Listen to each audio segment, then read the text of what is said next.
देश के लिए, हमारे देश के सभी नागरिकों के लिए गौरवान्वित पल है कि कल 15 अगस्त के दिन ही हमारा देश स्वतंत्र हुआ था। स्वतंत्र मतलब हम किसी के अधीन नहीं थे, हम स्वतंत्र फैसला ले सकते थे। हमारे देश के लोग ही सरकार चलाने के लिए स्वतंत्र हुए। पहले अंग्रेज़ों का शासन था, अंग्रेज हम पर हुकूमत करते थे, उनके बनाए कानून को हम पालन करते थे। लेकिन आज जीएस पढ़ाने से पहले मैं एक बातें कहना चाहता हूँ। कल तो हमारे माननीय प्रधानमंत्री श्री नरेंद्र मोदी जी का स्पीच भी होगा और आप लोग से गुजारिश है कि आप लोग स्पीच जरूर उसको देखें।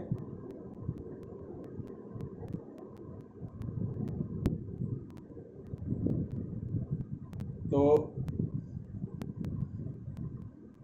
थोड़ा लेट हो जाता है मेरे दिए गए शेड्यूल से, इसलिए परेशानी तो होती है, कुछ लोग इंतज़ार करते हैं क्योंकि मुझे सेटअप करने में थोड़ा लेट हो जाता है। तो 15 अगस्त मतलब आज़ादी के इतने साल बाद भी हमारा देश में बहुत सारा ऐसा चीज़ है जो बदलना चाहिए, जिसकी बदलाव धीरे धीरे सरकार गवर्नमेंट कर रही है, जो अच्छी बात है। और लोगों में भी ये भावना जगना चाहिए कि सरकारी संपत्ति आपकी अपनी संपत्ति है, तो ये अपनी संपत्ति का मतलब नहीं कि आप इसको बर्बाद कर दें या कोई ट्रेन में लगा हुआ या कहीं सरकारी जगह पर लगा हुआ कोई सामान तो उठा के घर ले जाएं। अपनी संपत्ति मतलब सार्वजनिक संपत्ति है।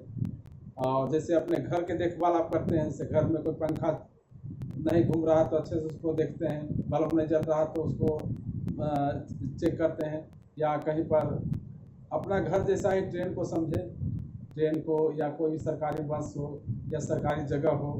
ऐसा नहीं कि सरकारी है कोई देखने वाला नहीं है तो हम लापरवाही से इसमें काम करें, ठीक है। अगर हम प्लेटफार्म पर पानी चला के छोड़ दिए, हाथ धोए चलते बने, पानी गिर रहा है, लेकिन अपने घर में आप चला के क्या छोड़ोगे? नहीं छोड़ोगे, आप उसको बंद कर दोगे। तो ये सारा चीज़ है भाई साहब कि सरकार आपके पीछे पुलिस को लगा कर नहीं रखती है, आप कुछ करता कुछ ड्यूटी होता है। अभी हम देखिए वुमेन हेल्थ पढ़ा रहे हैं और डिसीज, तो इसमें भी है कि लोग जहाँ तहाँ थूक देंगे, कहीं गुटखा खा के थूक देंगे, कहीं पान खा के थूक देंगे, सोचेंगे कौन देख रहा है। कोई लोग प्लेटफॉर्म पर केला खरीदेंगे, प्लेटफॉर्म पर खाएंगे, वहीं छोड़ देंगे केला का पत्ता, केला का छिलका। और दौड़ने वाले लोग ट्रेन पकड़ने वाले लोग आते हैं जो दौड़ते दौड़ते ट्रेन पकड़ते हैं, वो गिर सकते हैं। तो छोटी छोटी बात का ध्यान रखना ज़रूरी है। ऐसा नहीं कि 15 अगस्त के दिन है झंडा फहराए, मिठाई खाए, जलेबी खाए और जय हिंद का नारा दिए और गाना गाए और उसके बाद चलते बने, ऐसा नहीं है। तो सबसे पहली बात है कि पढ़ाना या पढ़ना ये अलग चीज़ है, अपना ड्यूटी समझना बहुत ज़रूरी है। What is my duty, what I have to do, what I should do, ये क्या है, ये सब चीज़ होना ज़रूरी है कि जो सरकारी संपत्ति है उसको हम अपने घर का संपत्ति समझें। तथा कुछ ऐसे लोग हैं जो पैसा पर सुविधाएं देते हैं सिटीजन को, नियम कानून के खिलाफ जाकर। मैं डिपार्टमेंट या किसी का नाम नहीं लूँगा, पब्लिक के साथ जिनका काम होता है वो लोग ऐसा भी करते हैं। तो इस चीज़ को बढ़ावा देना सही नहीं है। इससे क्या होता है, भ्रष्टाचार और रिश्वतखोरी बढ़ता है। तो मैं 15 अगस्त के पूर्व संध्या पर ये तो मैं जो पढ़ाने आया हूँ, इस पर मैं यही कहता हूँ एक चीज़ कि सरकारी संपत्ति को अपना संपत्ति समझो। आपका कोई अधिकार नहीं मिल रहा है, इसके चलते ये नहीं कि आप तोड़ फोड़ करो, बस चला दो, ट्रक जला दो, इससे कुछ होने वाला नहीं है। बस जो होता है पब्लिक का भी होता है, उसको क्यों आप जलाते हो या तोड़ते हो, उपद्रव मचाते हो तरह तरह का। पिछला बार मैं देखा कि किसान आंदोलन हो रहा है तो लोग झंडा को बेइज्जती कर रहे हैं। अरे पहले अपना देश रहेगा तब में आपका आंदोलन भी होगा यार, किसान का हित भी मिलेगा। देश के अपमान क्यों करते हो? आपको हक मांगना है, आप मंत्री मिनिस्टर गवर्नमेंट के आदमी है, उसको हाय है बोलो, नाम लेके हाय है बोलो। लेकिन ये सब चीज़ कितना घटिया है। मान लो कि कोई षड्यंत्र करता ही हो, किसी को बदनाम करने, किसी गवर्नमेंट को अस्थिर करने के लिए सब करता है, लेकिन झंडा को अपमान करना बहुत गलत है। क्योंकि झंडा ऊंचा है तभी हमारा सर ऊंचा है, अगर झंडा ऊंचा नहीं है तो हमारा सर ऊंचा नहीं है। ठीक है, तो बस मैं इतना कह के आप लोगों को आज का लाइव शुरू करता हूँ। आज का गुड इवनिंग एलेक्स राइडर। तो आज का मैं क्लास शुरू करता हूँ जो बहुत ही महत्वपूर्ण होने वाली है। ठीक है,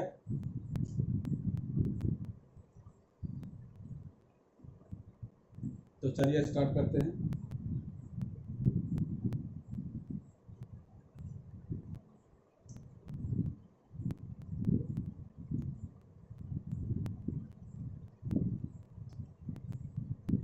तो कल पढ़ाए थे हम आप लोगों को प्रोटोजोआ से होने वाली बीमारी चल रहा था।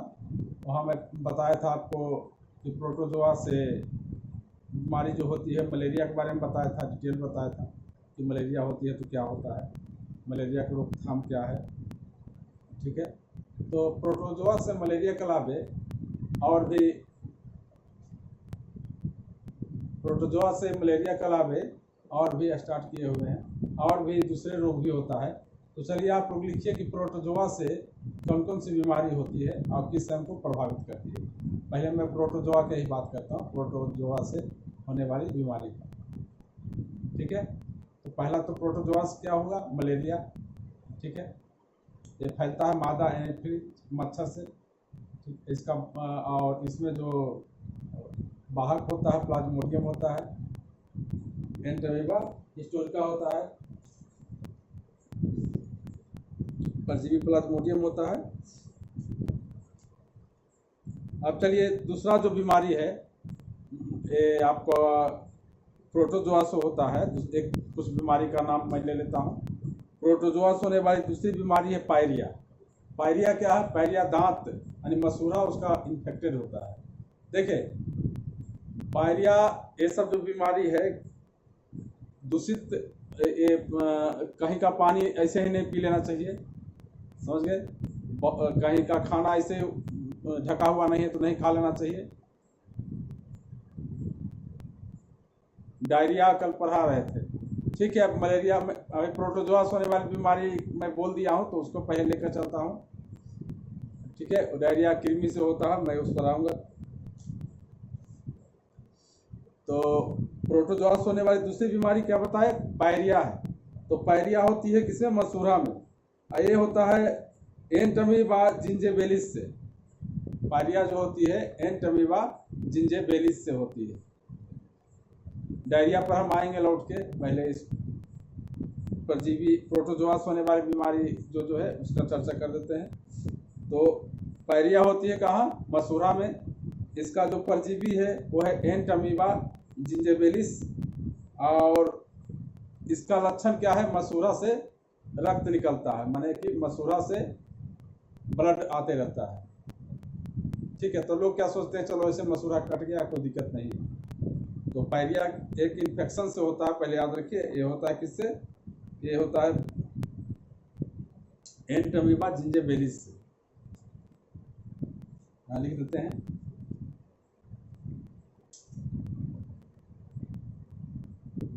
पायरिया। पायरिया होती है एंट अमीबा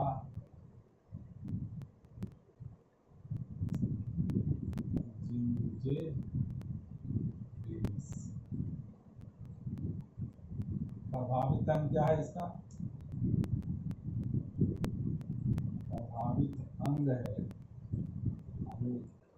इन्फेक्टेड पार्ट है इसका क्या चीज, मसूड़ा।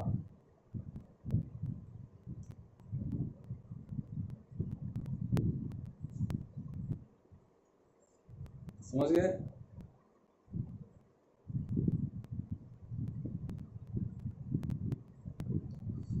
दूसरा जो ये लिख लीजिए, पायरिया होती है एंटमीबा जिंजेबेलिस से। इसका प्रभावित अंग क्या है, मसूड़ा है।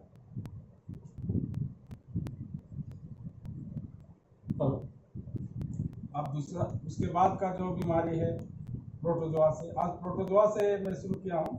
प्रोटोजोआस कौन होता है, मलेरिया के बारे में पहले बताया था। दूसरा जो बीमारी है वो है आपका सोने की बीमारी। सोने की बीमारी यानी कि डिसीज ऑफ स्लीपिंग, मतलब इसमें आप सोते ही रहोगे, आप फीवर रहेगा, मतलब बहुत नींद आएगा। सोने की बीमारी इसमें क्या होता है, मैंने डिसीज ऑफ स्लीपनेस, इसमें क्या होता है, बहुत ज़्यादा नींद आते रहेगा, बहुत नींद आएगा आपको, हमेशा नींद आते रहेगा। अब फीवर रहेगा 103 102 डिग्री, शरीर एकदम गर्म रहेगा। तो लोग सोचेगा कि ऐसे कौन सा बीमारी धर लिया जिसमें इसको नींद ही नींद आ रहा है।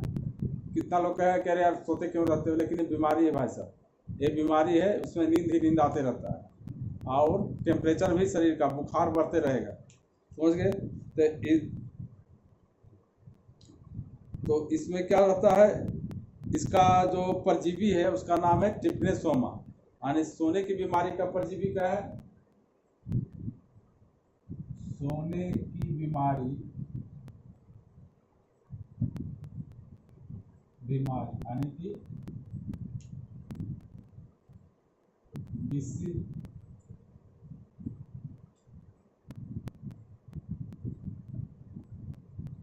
Of sleepiness.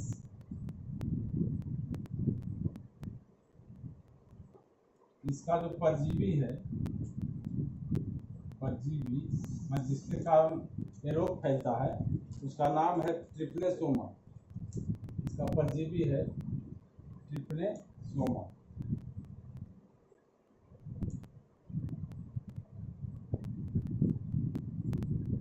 ट्रिपनेसोमा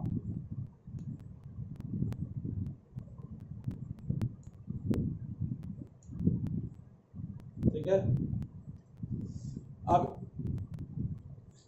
ट्रिपनेसोमा तो बीमारी है, लेकिन इस ट्रिपनेसोमा को, परजीवी को आपके पास लाता कौन है?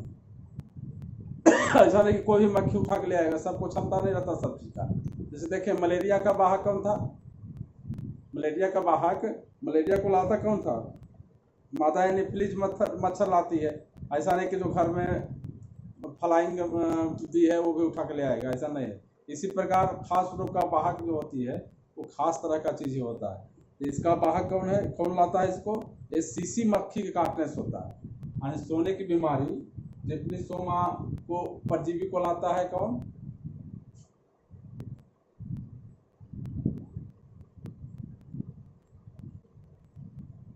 आवाज बढ़ाइए।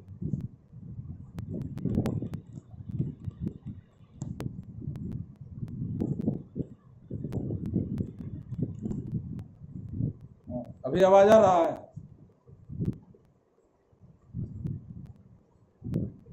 आवाज ठीक आ रहा है।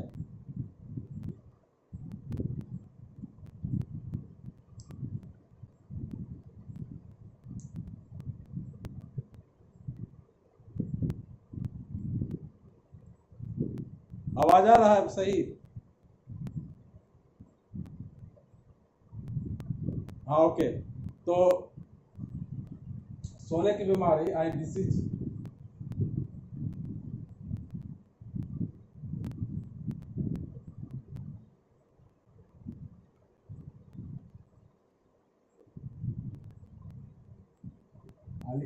ऑफ स्लीपनेस, इसका वाहक कौन है, इसका वाहक है आपका ट्रिपनेसोमा। इसको लाता है सीसी मक्खी, यानी सीसी मक्खी के काटने से ये रोग होता है।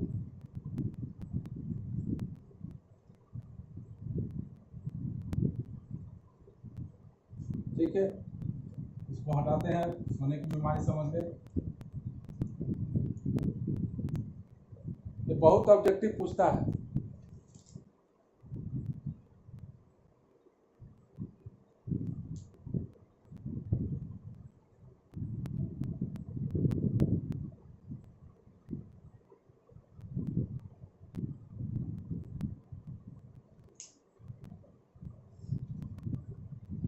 अच्छा, DKM सीरियल, अच्छा ठीक है ओके।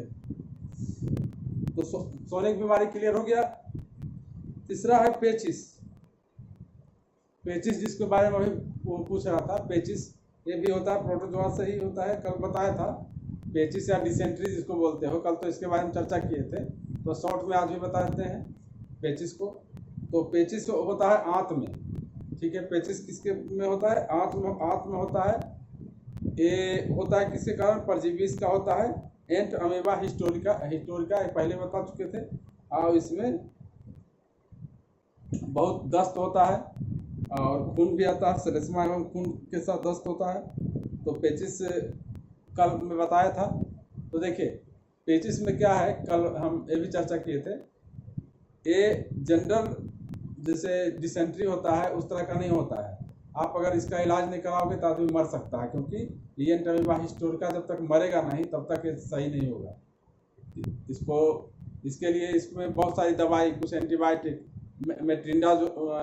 मेट्रिंडाजोल, ये सब का डॉक्टर ये सब का ये मेडिसिन देते हैं। और एनएस नॉर्मल सलाइन, उसको रोगी को पानी की कमी को दूर करने के लिए नॉर्मल सलाइन एनएस, जो जनरली क्या होता है सोडियम क्लोराइड या पोटेशियम क्लोराइड ही होता है, जो इलेक्ट्रोलाइट के स्तर को बढ़ाता है। इसके तो इलेक्ट्रोलाइट के स्तर के साथ बढ़ाने के साथ साथ परजीवी को मारने के लिए बहुत सारे एंटीबायोटिक्स का भी यूज होता है। एम्पिसिलिन वगैरह भी दिया जाता है, साथ ही बताया आपको भी मेट्रिंडाजोल भी दिया जाता है। तो ये सारा चीज़ है। तो मेन ऑब्जेक्टिव आपको पूछेगा कि पेचिस कहाँ होता है, तो आंत में होता है। ये एंटमीबा हिस्टोरिका के कारण होता है। दूसरा एक बहुत खराब रोग है, बहुत इसमें उसका नाम है आपको कालाजार। कालाजार होता है अस्थि मज्जा में। कालाजार कहाँ होता है? अस्थि मज्जा में होता है। तो इसका परजीवी क्या है? लिस्मेनिया है। लिस्मेनिया डोनावाली इसको बोलते हैं। ये इसमें क्या होता है? कालाजार में तेज बुखार होता है। तो पहले क्या था, ये सब को रोकथाम के लिए सरकार ने ट्रिपल इंजेक्शन लगाता था। उससे क्या होता था कि ये सारा चीज तीनों रोग का एक साथ इंजेक्शन लगता था। बताएंगे उसके बारे में, वैक्सीनेशन पढ़ाएंगे तो समझ गए। तो चलिए एक बार ऑब्जेक्टिव के तौर पर मैं एक बार फिर से रिवीजन करा देता हूँ। प्रोटोजोआ से कौन कौन सी बीमारी होती है? पहला है मलेरिया। मलेरिया किस परजीवी से होता है? प्लाज्मोडियम से। इसमें प्रभावित अंग कौन कौन है? स्प्लीन है, और क्या होता है? स्प्लीन होता है या ब्लड होता है। ब्लड का कौन सा पार्ट? आरबीसी। आरबीसी इसमें प्रभावित होता है, ठीक है। इसमें अगर आप ब्लड टेस्ट करवाओगे तो आरबीसी का हेमोग्लोबिन परसेंटेज देखोगे कि इसमें प्रभावित है, मतलब जनरल काउंट से वो ज़्यादा रहेगा आरबीसी।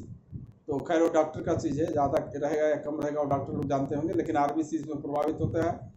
और उसके बाद स्प्लीन प्रभावित होता है, तिल्ली आपका। समझ गए? तो दूसरा है पैरिया। पैरिया बताया मसूरा में होता है, इसका एंटमीबा जिंजिबिलिस होता है इसका बाहर। तीसरा बताया सोने की बीमारी, इसका बाग है ट्रिप्नेसोमा, ये सीसी मच्छर के काटने से होता है। उसके बाद पेचिस होता है आंत में एंटमीबा हिस्टोरिका कारण। उसके बाद कालाजार होता है अस्थि मज्जा में, जो बालू मक्खी काटने से होता है। लिस्मेनिया डोनावाली जो परजीवी है इसको लेकर आता है कौन? बालू मक्खी। इसमें कालाजार में तेज बुखार होता है। इसका भी इसमें क्या इलाज में क्या होता है? कालाजार में देखिए एंटीबायोटिक चलता है, सब डॉक्टर लोग चलाते हैं अच्छे अच्छे एंटीबायोटिक।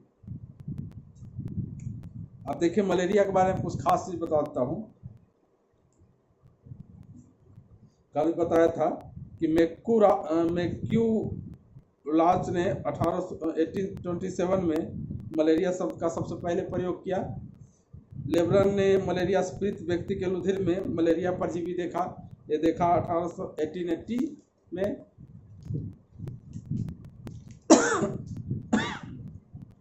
उसके बाद रोनाल्ड लॉस ने क्लियर किया कि मलेरिया परजीवी द्वारा मलेरिया होती है 1887 में, और मच्छर इसका वाहक है।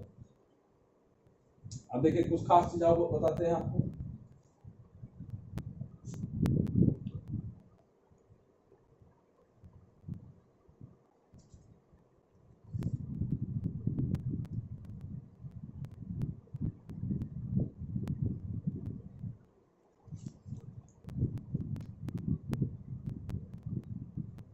कल मैं बता दिया था मलेरिया के बारे में सब कुछ आपको।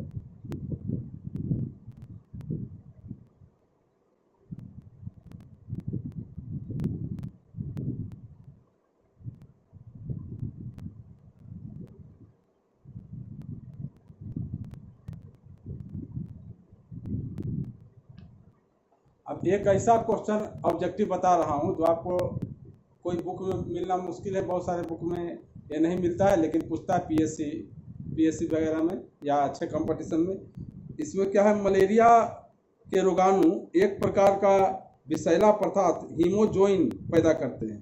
क्वेश्चन है कि मलेरिया के रोगाणु जो होते हैं, मलेरिया के रोगाणु ऐसा क्या चीज़ पैदा करते हैं जिसके कारण आदमी को बुखार आता है, शरीर में क्या पैदा करते हैं, यानी उसका पैथोजेंस जो है शरीर में क्या पैदा करते हैं। तो लिख लीजिए, मलेरिया के रोगाणु होमोजोइन पैदा करते हैं जिसके कारण रोगियों में बुखार आता है। होमोजोइन मलेरिया के जो पैथोजेंस है, यानी प्लाज्मोडियम जो है वो क्या चीज़ पैदा करते हैं, हीमोजोइन।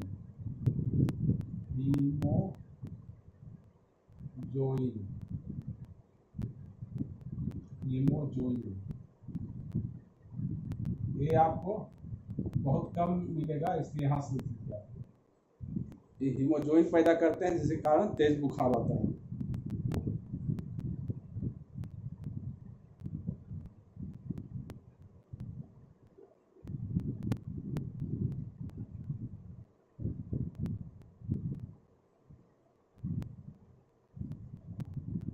समझ गए?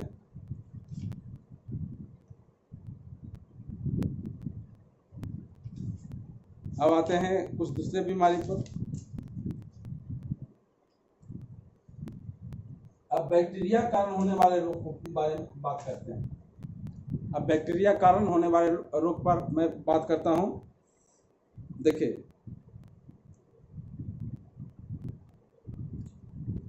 प्रोटोजोआ, बैक्टीरिया, कवक, वायरस, ये सब अलग अलग चीज़ है।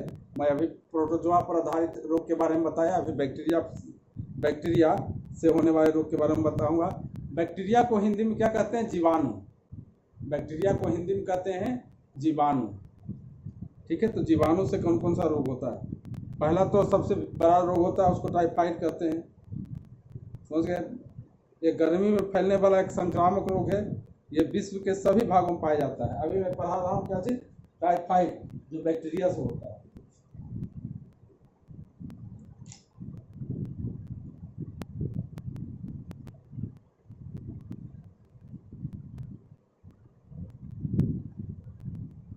किससे होता है? बैक्टीरिया।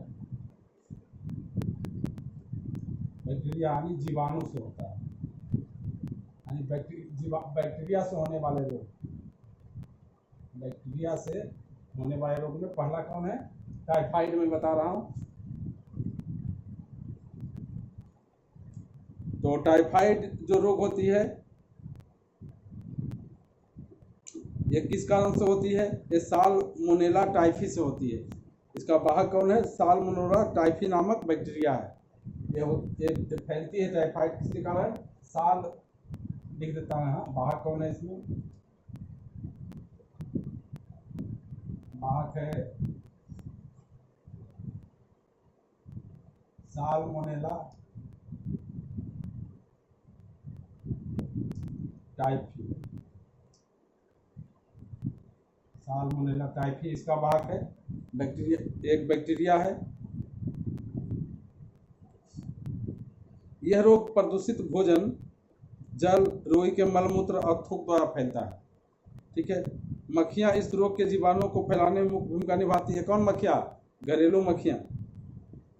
यह जब ये रोगी मलमूत्र पर बैठने के बाद खाने पीने की वस्तुओं पर बैठती है, जब ये रोगी के मलमूत्र पर खाने पर बैठ जाने के बाद खाने पीने की वस्तुओं पर बैठती है, तो वह वस्तु प्रभावित हो जाता है, संक्रमित हो जाता है। अब बिना धोए जब किसी चीज़ को आप खाते हो, मार्केट गए, सेव रखा हुआ है, उठा के खा लिए इसे बिना धोए, अंगूर खरीदे खा लिए बिना धोए तो पहले कोई चीज़ खाओ नहीं। अब पहली बात है, कोशिश करो अगर हेल्दी रहना है तो घर में सामान को ला के धो के घर में खाया करो, रोड पर खाने का काम मत किया करो। पैकेट बंद चीज़ खाओगे घर ऐसे खोल के तो आपको हो सकता है कि टाइफाइड नहीं हो, लेकिन जो चीज़ ओपन आप खाते हो उसमें टाइफाइड होने की पूरी संभावना है। समझ गए? जैसे देखिए हलवाई की दुकान पर गए, वो एक नीचे काउंटर फ्रीजर, तो निमोनिया का पहले लिख लो कि ये किस बैक्टीरिया से होता है। ये होता है स्ट्रेप्टोकोकस न्यूमोनी से एवं हीमोफिलस इन्फ्लुएंजा से। इसका लक्षण क्या है? फेफड़ा के एल्वियोली को प्रभावित करता है। इसमें ऑब्जेक्टिव आता है कि फेफड़ा के किस चीज को निमोनिया प्रभावित करता है, तो एल्वियोली को प्रभावित करता है। एल्वियोली क्या होता है? कुपिकाएं होती है, ठीक है। इसका लक्षण है कि एल्वियोली में तरल पदार्थ भर जाता है, जिससे सांस लेने में अत्यधिक कठिनाई होती है। और बच्चे को तो बहुत होता है, छोटे छोटे बच्चे को, बड़े को भी होता है। और बुखार तेज आता है, शरीर ठंडा हो जाता है, अचानक कफ जम जाता है, होठ एवं उंगलिया के में स्लेटी रंग हो जाता है। होठ और उंगली क्या हुआ? स्लेटी हो जाएगा, स्लेटी रंग का। और खून के बलगम निकलता है, पेट फूलता है। ये सब निमोनिया का लक्षण बच्चे, छोटे छोटे बच्चे में बहुत होते हैं। निमोनिया ठंडा के दिन में बच्चा बर्दाश्त नहीं कर पाता है और निमोनिया का इन्फेक्शन हो जाता है। ये निमोनिया का इन्फेक्शन बैक्टीरिया से होता है। स्ट्रेप्टोकोकस निमोनी ही बच्चा को ज़्यादा प्रभावित करता है, या हेमोफिलस इन्फ्लुएंजा। तो देखिए ये 1 से 3 दिन तक इसका संक्रमण काल है। और इसका उपचार क्या होता है? इसमें बहुत सारा एंटीबायोटिक, एरिथ्रोमाइसिन, टेट्रासाइक्लिन, सल्फेनाइड और बहुत सारे अभी भी एंटीबायोटिक आया हुआ है। वो सब एंटीबायोटिक दिया जाता है, ठीक है। इंजेक्शन IV दिया जाता है। तो इसका उपचार एंटीबायोटिक ही है और ये ठीक होता है बीमारी। पहले बहुत परेशानी होता था, तो समझ गए। तो मेन ऑब्जेक्टिव इसमें क्या आएगा कि निमोनिया जो होता है ये किसको संक्रमित करता है? फेफड़ा को। दूसरा, निमोनिया फेफड़ा के किस भाग को संक्रमित करता है? ये करता है आपको एल्वियोली को करता है, फेफड़ा के। और दूसरी बात है कि इसका वाहक कौन है? तो स्ट्रेप्टोकोकस निमोनी और हीमोफिलस इन्फ्लुएंजा है, ठीक है। उपचार इसका बता चुके हैं। तो आज का लाइव मैं यही समाप्त करता हूँ। फिर कल मिलेंगे, क्योंकि बीच बीच में बहुत डिस्टर्बेंस हुआ है, लेकिन मैं पढ़ाई जारी रखा हूँ। जुड़ने के धन्यवाद। Good night, bye.